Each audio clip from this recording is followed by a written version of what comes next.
আমাদের হচ্ছে এই চাপাদার বিল চাপা দেওয়া বিলের সমিতিতে এই যে রেজার্ভ বসাচ্ছে বিলের সভাপতি সেক্রেটারি, তা যে আমাদের যে জমি আছে আমাদের এই জমিতে সঠিকভাবে যদি তারা আমাদের সীমানা নির্ধারণ করে তারা মাটি কাটুক, তাতে আমাদের কোনো সমস্যা নেই। কিন্তু আমাদের জায়গায় জমি তো আমাদের করে দেবে, না হলে পরে জায়গাগুলোকে এখানে ভেঙে গেলে পরে আমাদের ফসলি জমি নষ্ট হয়ে যাবে। আমাদের এই যে জমি আছে আশপাশে, এই যে চারপাশে প্রচুর পরিমাণ জমি আছে, প্রায় 300-400 একর, বুঝছেন, 300-400 একর। আর এই আপনার এই জমি আছে মাত্র 80 একর, ঘাস খতিয়ানের জমি 80 একর আছে, বুঝছেন। আর এটা ধরেন আমাদের যে ধান, বড় ধান লাগায়, আর উপর দিয়ে পাট, এগুলো দেখা যাচ্ছে রেজার খনন করলে তাদের যদি 80 একরে যদি খনন করে আমাদের সমস্যা নেই, আমাদের যদি বক্তাদের রেখে যদি তাদের খনন করে সমস্যা নেই।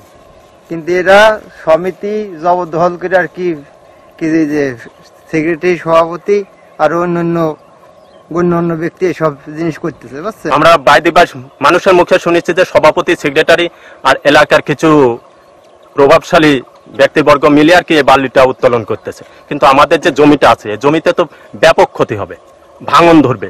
আমাদের যে ধানটা লাগাই সে ধানটা হবে না, পাট বুনি সে পাটটাও হবে না।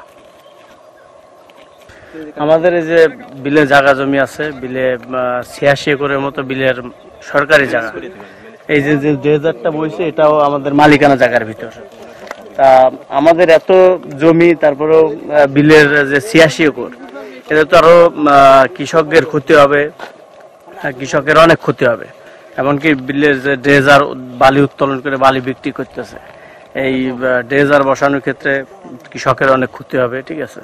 কৃষকের ধান চাষ করতে পারবে না, পাট চাষ করতে পারবে না, অবৈধভাবে ড্রেজার বসায় বালি বিক্রি করতেছে প্রভাবশালী কিছু নেতা।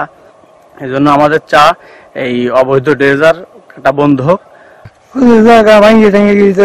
ক্ষতি হয়, ক্ষতি হয় না, সরকার বাধা দিতে পারবো না। সরকার যদি দূরত্ব হয় তার জায়গায় সে কাটতে পারে, আমাদের জায়গায় ক্ষতি না হলে আমরা সাকসেসফুল।